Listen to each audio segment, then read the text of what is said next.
Chapter 21.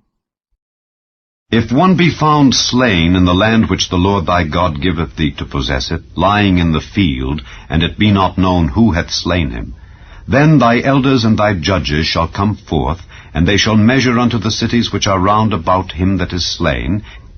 And it shall be that the city which is next unto the slain man, even the elders of that city shall take an heifer which hath not been wrought with, and which hath not drawn in the yoke, and the elders of that city shall bring down the heifer unto a rough valley which is neither eared nor sown, and shall strike off the heifer's neck there in the valley. And the priests, the sons of Levi, shall come near, for them the Lord thy God hath chosen to minister unto him, and to bless in the name of the Lord. And by their word shall every controversy and every stroke be tried. And all the elders of that city that are next unto the slain man shall wash their hands over the heifer that is beheaded in the valley, and they shall answer and say, Our hands have not shed this blood, neither have our eyes seen it. Be merciful, O Lord, unto thy people Israel, whom thou hast redeemed, and lay not innocent blood unto thy people of Israel's charge. And the blood shall be forgiven them.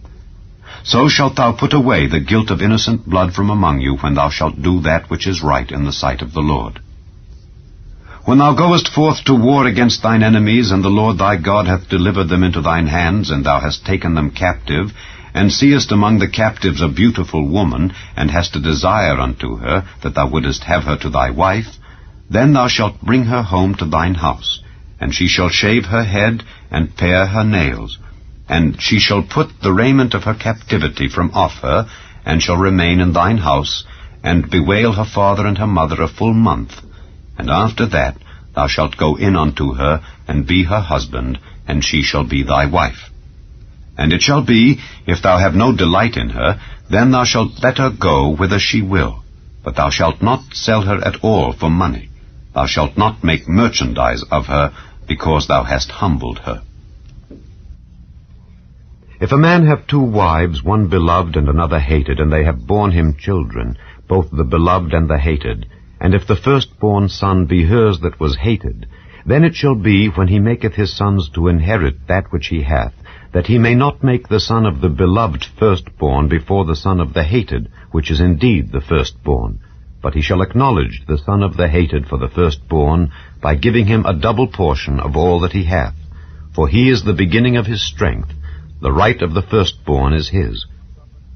If a man have a stubborn and rebellious son, which will not obey the voice of his father or the voice of his mother, and that when they have chastened him will not hearken unto them, then shall his father and his mother lay hold on him, and bring him out unto the elders of his city, and unto the gate of his place.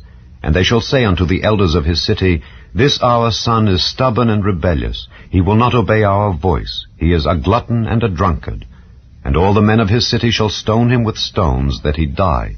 So shalt thou put evil away from among you, and all Israel shall hear and fear.